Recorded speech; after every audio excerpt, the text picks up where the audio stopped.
What's up, y'all? DJ Ashwin. I am in Los Angeles this weekend. I'm DJing at a tango festival, as well as giving a seminar on how to DJ. My night for work is Saturday night.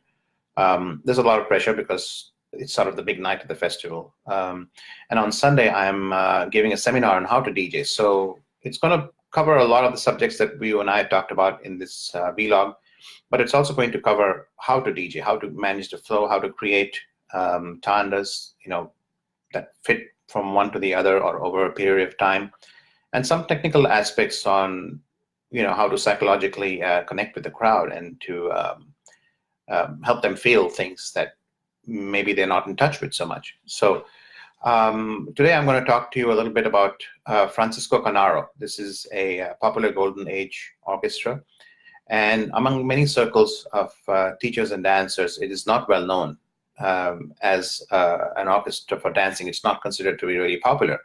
Some of the motivation for this stands behind the fact that Canaro is from a simpler rhythmic orchestra, and it's got it's got vestiges of the old guard of really marching, heavy tangos. So a lot of people don't like this thing. They think it's too simple to dance to, and DJ should not play this and all. Now I can see where they're coming from, but I don't agree with it.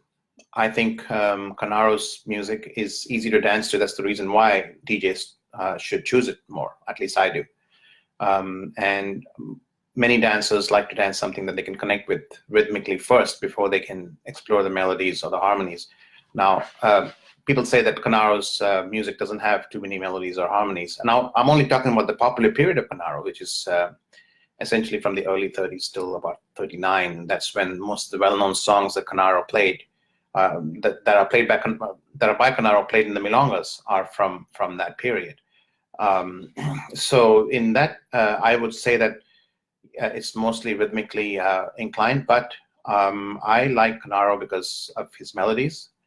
And many of his songs tell a story for me. They make me feel nostalgic, and that's the main thing for me. It's not really connecting with the technicalities of music. It's about if it's going to tell me a story or not. If I feel nostalgia, something, I have to feel something. So I like playing Canaro very much.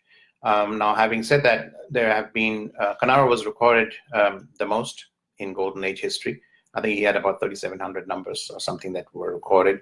Now, if you have got so much volume, you're obviously going to come across a lot of crap. So many songs by Canaro are sort of cheesy. They don't really go anywhere. They start off and then they kind of wander and they march, and then it's over. So a lot of people don't like Canaro for that reason. And also, I think for lesser experienced crowds, if you're a DJ, Canaro is the best way to connect with them, in my opinion. Connect with these crowds, and generally they are a little bit. Maybe I find them romantic, but different people have different opinions. So that's the gist on Canaro. Now, Canaro was never really a popular. It never took off as a real Golden Age standard, because most of Canaro's popularity ended in the 30s, and many of the orchestras, like the Big Four, you think of, they have significant presence into the 40s and the 50s. So that's why Canaro is not considered to be,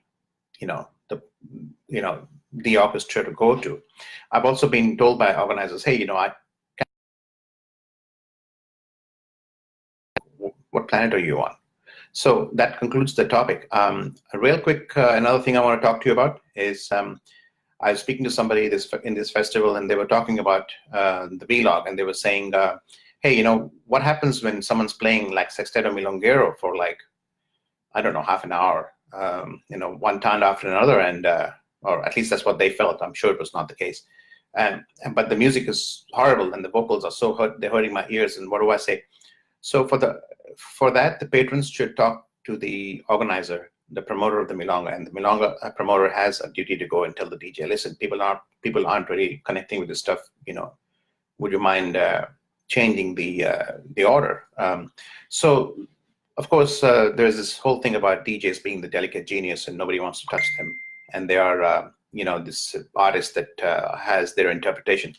In my opinion, the DJ is working for the crowd, and if the crowd doesn't like what the DJ is playing, I think it's important to tell him or her that the music is not going over too well. And it's very important for the promoter to know this stuff, because if the promoter gives the message to the DJ, the feedback is not so direct, it's not so hurtful, maybe.